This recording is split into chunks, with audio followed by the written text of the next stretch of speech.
Bienvenue à vous amis humains. Si vous regardez les JO, vous avez forcément dû voir le basketteur robot. Moi je regarde pas du tout, j'aime pas du tout le sport, mais c'est pas le sujet aujourd'hui, ce qui compte c'est le robot. J'ai trouvé un article qui en parle, je vais vous en faire la lecture. Je l'ai survolé déjà et ça a l'air plutôt intéressant. Donc générique et on commence ça tout de suite. On se retrouve une fois de plus sur le site Futuratech. Je vous mettrai le lien dans la description comme toujours, vous inquiétez pas. Donc cet article a été réalisé par Fabrice Auclair, aucun jeu de mots graveleux là-dessus. Le titre c'est Un basketteur Android aperçu au JO de Tokyo. Je sais pas si vous l'avez vu, en vrai je sais qu'il y en a quand même pas mal qui l'ont vu, mais je suis pas certain que tout le monde l'ait vu parce que c'était pendant la mi-temps entre la France et je sais plus quel pays, puisque je vous ai dit que je regarde pas les JO, j'aime pas trop le sport en général. Donc on commence la lecture. Aux Jeux Olympiques de Tokyo, un robot anime les mi-temps de matchs de basketball avec des paniers inscrits de n'importe quel endroit du terrain. Créé par des ingénieurs de Toyota, il a fait son entrée dans le Guinness Book. Ouais, quand même, il a fait son entrée dans le Guinness Book, ça veut dire que déjà il a un record du monde. Je sais pas trop lequel c'est pour l'instant, on va voir ça ensemble.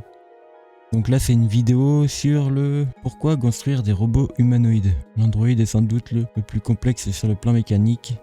Oui, ils ont raison, les androïdes c'est le plus complexe sur le plan mécanique. J'ai regardé la vidéo, ils disent que justement c'est bien de faire des robots androïdes, une chose que je ne partage pas du tout. Au contraire, je trouve que c'est stupide de se référer à l'humain pour faire des robots. Mais bon, ça c'est que mon avis. Je pense plutôt qu'il faut s'inspirer des animaux plus que des humains, parce que nous, on est adapté à un certain truc. Si on veut faire un robot, il sera pas du tout adapté à ça si on le fait en forme d'humain quoi, donc ça n'a aucun sens. Le robot ne devrait pas être humanoïde, à part si c'est un robot social ou un truc du genre, un truc qui est fait pour interagir juste avec un humain. Si c'est fait pour interagir avec des éléments, là ça n'a aucun intérêt. Bon, du coup on s'en fout de cette vidéo de merde, on continue. Il est de coutume que des animations s'invitent à la mi-temps, des rencontres de basket, et aux Jeux Olympiques, la rencontre de dimanche entre les États-Unis et la France, ah bah c'est ça, entre les États-Unis et la France. Désolé, je savais pas, j'avais pas l'info tout à l'heure. A été marqué par l'apparition d'un robot. Même si les rencontres se jouent à huis clos, des caméras étaient là pour filmer les exploits de cet androïde appelé Q. Un robot japonais? Le robot s'appelle CUE. Bah si c'est japonais, moi j'aurais dit Q. En vrai, je sais pas trop comment dire ça, mais oui, ils disent que les matchs se jouent à huis clos. Si vous regardez cette vidéo plus tard dans l'avenir, c'est juste parce qu'il y avait le coronavirus et que du coup il n'y avait pas de spectateurs. D'abord, l'automate est venu se placer sur la ligne de lancer franc à 4,5 mètres du cercle. Et il a enchaîné les paniers. Puis il s'est déplacé derrière la ligne des 3 points, 6,75 m. Et une fois de plus, il a fait filoche, comme on dit dans le jargon du basket. Je suis désolé pour tous les basketteurs. Pierre Cross, je suis désolé, mais je connais pas du tout le mot filoche. Je suis vraiment un novice en tout ce qui est sport, je suis désolé. Enfin, il a reculé jusqu'à la ligne du milieu de terrain. On est donc à 14 mètres de la cible et là encore, le robot fait mouche, sans toucher le cercle, le tout avec une mécanique de basketteur. Putain, sans toucher le cercle ni rien. Franchement, c'est impressionnant quand même. Là, on peut pas dire le contraire. Et au moins pour une fois c'est un robot qui fait pas peur aux humains et ça c'est cool. Au contraire c'est un robot, les gens ils disent tiens c'est fun et tout, c'est bon, c'est un bon point ça. Donc on va regarder la vidéo vite fait. Je vais vous la mettre en plein écran même si j'ai peur de me faire striker. On verra bien, je trouverai peut-être une solution si c'est le cas. Bon là on le voit marquer un panier de pas si loin. Ah mais il peut se déplacer. D'accord, je croyais qu'il était sur... Je croyais que c'était des humains qui le déplaçaient mais en fait il est monté sur des sortes de rollers. Ok. Ah, il peut prendre la balle. Mais il est bien plus avancé que ce que je pensais. Ouais, là, il met du temps pour faire son calcul. Il lance la... Putain, franchement, c'est impressionnant. Ouais, là, personne peut dire le contraire. Franchement, dites-moi ce que vous en pensez en commentaire. Moi, je trouve ça plutôt dingue. D'autant que ça se voit qu'il a pas fait son lancer au pif. Il l'a fait vraiment... Il savait qu'il allait le marquer. Extrêmement impressionnant. Donc... Q5 peut marquer de n'importe quelle distance, même du milieu de terrain.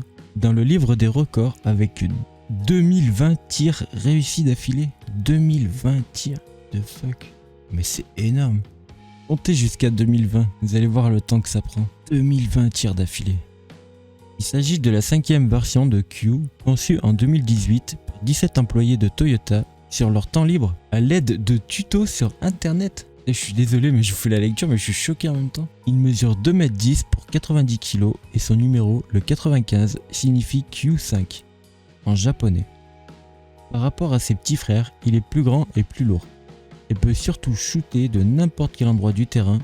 En adaptant sa force, il peut aussi recevoir la balle sur sa main gauche. Et il profite de son intelligence artificielle pour gagner en autonomie. Vous imaginez, n'empêche, si c'est le niveau du Japon. Là, c'est juste des types, ils étaient même pas une vingtaine, ils étaient 17, ils se sont amusés sur leur temps libre, donc les week-ends ou le soir, faire un robot open source du coup, parce que c'est juste avec des trucs appris sur internet. On se retrouve avec un truc qui est au JO, qui est capable de marquer 2020 tirs d'affilée réussis, qui rentre dans le Guinness World des records. La robotique a quand même bien évolué, ça c'est une très bonne chose. À Caen, la France maintenant, on y travaille.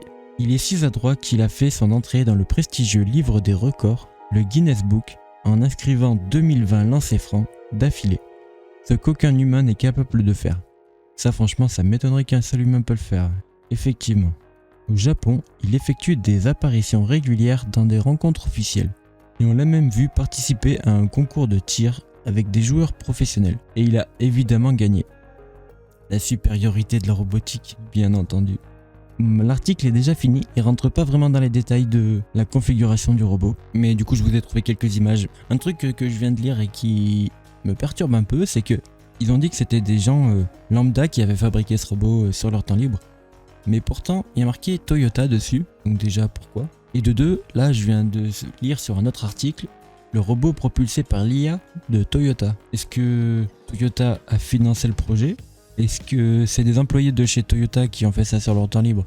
Mais dans ce cas-là, pourquoi ils ont mis le nom de leur entreprise? Je sais pas. Si vous en savez plus, dites-moi-le en commentaire, encore une fois. En tout cas, il fait quand même plutôt flipper. Je dis flipper parce que je me mets à la place des humains, justement. Il est tout noir, il a qu'un seul œil. Il a l'air plutôt agressif, même si c'est pas du tout le cas, bien entendu, puisque c'est un robot. Je viens de lire l'article, le nouvel article. Là, il se base vraiment sur l'être humain plus que sur la robotique. Ce qui fait chier pour moi, mais comme ça au moins ça permet de trancher. Le truc qu'ils n'ont pas dit dans l'autre article, en fait tout à l'heure je vous ai dit que c'était 2750 coups consécutifs pour ce robot là. Pas du tout, en fait c'est un humain qui l'a fait. Respect à lui, franchement comme quoi c'est cool quand même quand l'être humain se dépasse. Et en plus il avait 71 ans. Mais le record il est de 5221 tirs réussis pour un être humain. Franchement. Et là, ils disent que les 2020 lancers francs l'ont fait rentrer dans le Guinness World Record. Enfin bref, c'est triste. J'aurais préféré que le robot gagne. Je sais que je suis un être humain pour l'instant, mais c'est qu'une question de temps. Ce qu'il faut en retenir, c'est que la robotique avance et que c'est plutôt une bonne chose. Que si vous ne saviez pas ce que c'était que ce robot que vous avez vu lors des JO, maintenant vous savez. J'espère que cette lecture d'article vous aura plu, même si c'était pas très concluant pour ma part parce que les infos se regroupent pas vraiment. Mais c'est aussi le principe de ce format, d'être quasiment en mode vlog, donc de réagir sur le vif et de vous donner les news de la robotique. En tout cas, moi je vais couper la vidéo ici, je vous dis à la prochaine sur la chaîne. Si vous avez kiffé la vidéo, vous savez quoi faire, commentez, likez, partagez, abonnez-vous, mais surtout mettez la cloche, désactivation.